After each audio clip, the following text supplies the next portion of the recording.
Hey there, amazing people. I'm thrilled to have you here today.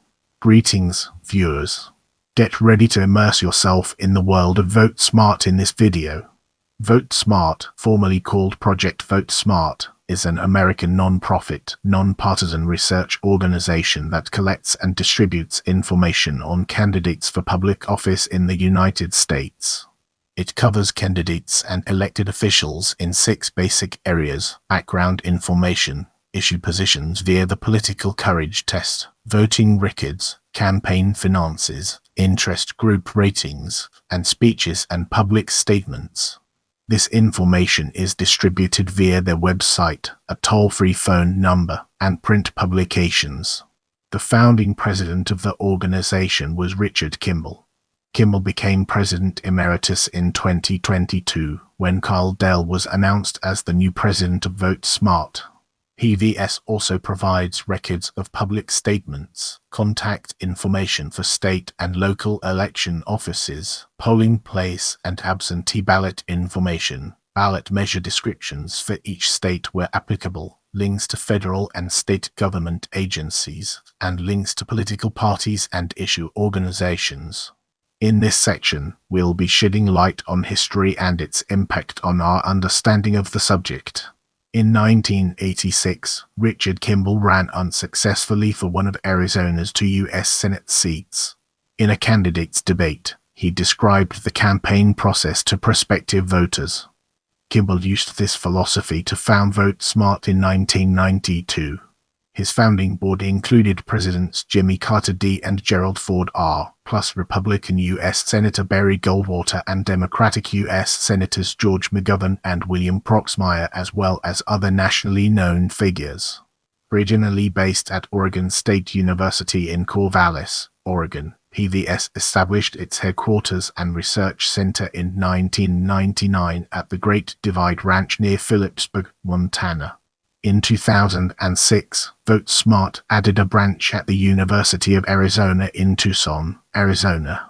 Coincident with this move, Vote Smart gave its president Richard Kimball a pay increase that was criticized by some alumni and contributed to a reduction in its Charity Navigator score.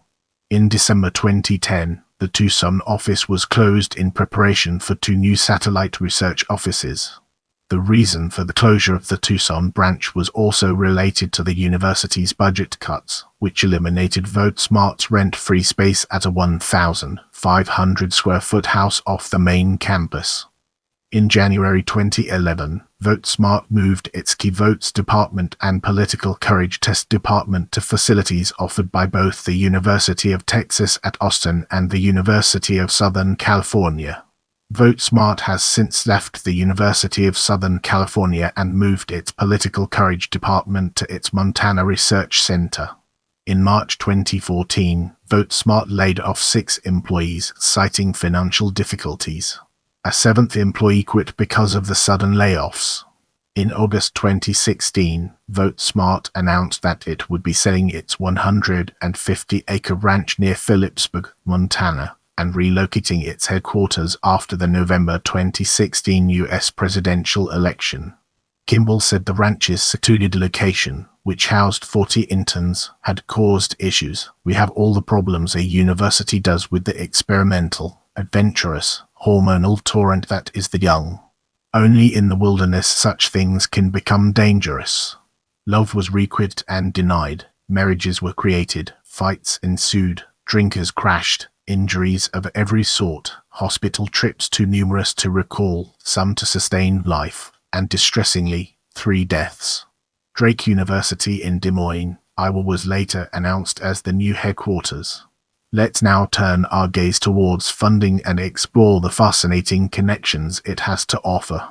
Vote Smart says that it does not accept contributions from corporations, labor unions, political parties, or other organizations that lobby, support, or oppose candidates or issues. Donors to the organization have included the Ford Foundation, the Carnegie Corporation of New York, and the John South and James L. Knight Foundation. Individual contributors are considered members and are given the opportunity to visit their headquarters where they work as research volunteers alongside interns and staff. Now, we shift our focus to political courage test, a topic that deserves our attention. The political courage test, formerly the National Political Awareness Test, NPAT, is an American initiative intended to increase transparency in American politics. It is part of the voter education organization VoteSmart's Candidate Information Program. With a view towards elections, the test seeks to obtain answers from election candidates describing their respective stances on a variety of popular issues in American politics. This information is then made available to voters in a selection-driven, standardized format. In 2008, Project VoteSmart kicked John McCain off of the organization's board due to his refusal to fill out the political courage test. The response to the political courage test has dropped from 72% in 1996 to 48% in 2008 and even further to 20% by 2016 because politicians from both parties are afraid that challengers will use their responses out of context in attack ads, according to the Wall Street Journal. Rep. Ann Gannon, Democratic leader pro tempore of the Florida House of Representatives, stated, "We tell our candidates not to do it. It sets them up for a hit piece." In response, VoteSmart has tried to shame politicians into it and lets them leave up to 30% of answers blank. As we progress through this video, let's now turn our gaze towards Voteacy. Voteacy is the interactive tool that enables voters to compare their position on various issues with that of a candidate. It was introduced by VoteSmart during the 2010 election season. Following its launch, Voteacy was a topic of interest among several national news organizations, including CBS News, the New York Times, and the Christian Science Monitor. I love hearing from you, so leave your thoughts and suggestions in the comments.